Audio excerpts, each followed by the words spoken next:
Welcome to my simple vlog. Ang ginagawa ko po ngayon ay gumagawa ko ng maliit na curtain pang takip sa aking mga knickknacks. May time talaga na medyo disorganized ang aking mga abubot. So minsan masakit sa mata tignan. So I decided, ano kaya lagyan ko siya na maliit na curtain. So yung mga knickknacks ko na talagang bihira ko naman gamitin, bihira ko kailanganin, doon ko siya ilalagay sa pinakababa. At ang makikita lang ay yung talagang aking laging ginagamit. So, yan yung telang ginamit ko. O, diba? Pink again. So, sinukat ko siya. Sumakto naman. So, ang ginawa ko yan ay hinati ko pa yan sa dalawa. Medyo hindi kagandahan ng aking ginamit na gunting kasi hindi naman talaga pang tela. Although, nagkakanvas ako sa isang bilihan dito talaga. Mahal pala ang gunting na pang tela, no? Halos aabot din siya ng kulang-kulang 800.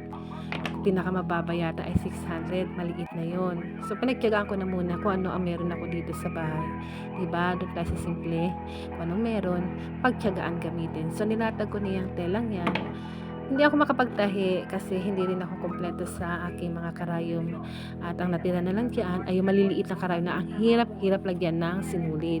So ang ginawa ko ay naglagay ako ng parang pandikit, tapos pinatuyo ko. Ayan na, nakatuyo na yan. Gabi ko yung ginawa. Pagdating ng hapon, kauwi ko lang, inumpisahan ko na siyang ilagay. So ginawa ko, mayroon pang extra tela. So yun ang ginawa kong parang pinaka-cord tela din.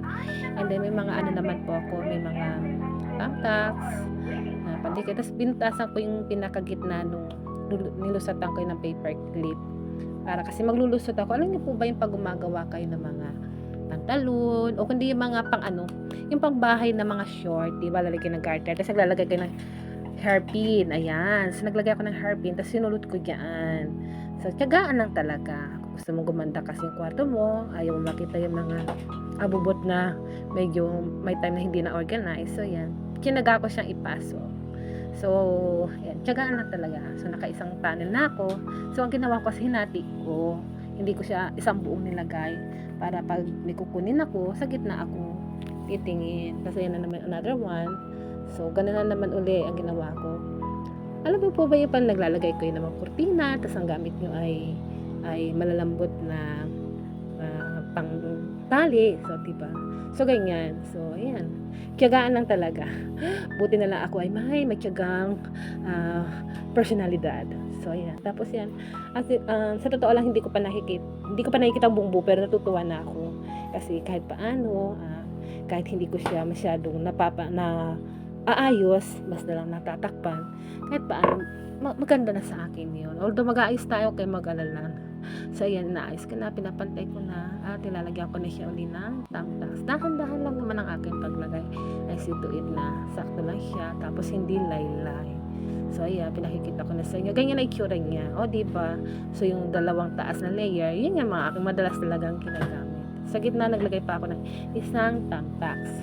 Kasi, kung medyo lumalaylay siya, so nilagyan ko siya ng thumbtacks para medyo hindi naman po siya lundo. Yung tinatawag nila lundo o yung tinatawag nila na yung laylay.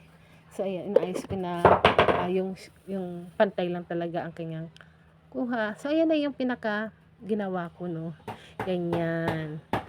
So wala akong tahing ginawa, walang tahing kamay. So talagang dinikitan ko lang yan para lang lagyan natin ng kurtina ng ating maliit na knick-knack area. Sana nagustuhan nyo. Sana nakapagbigay naman ako ng simpleng ideas sa inyo. Magandang araw sa inyong lahat.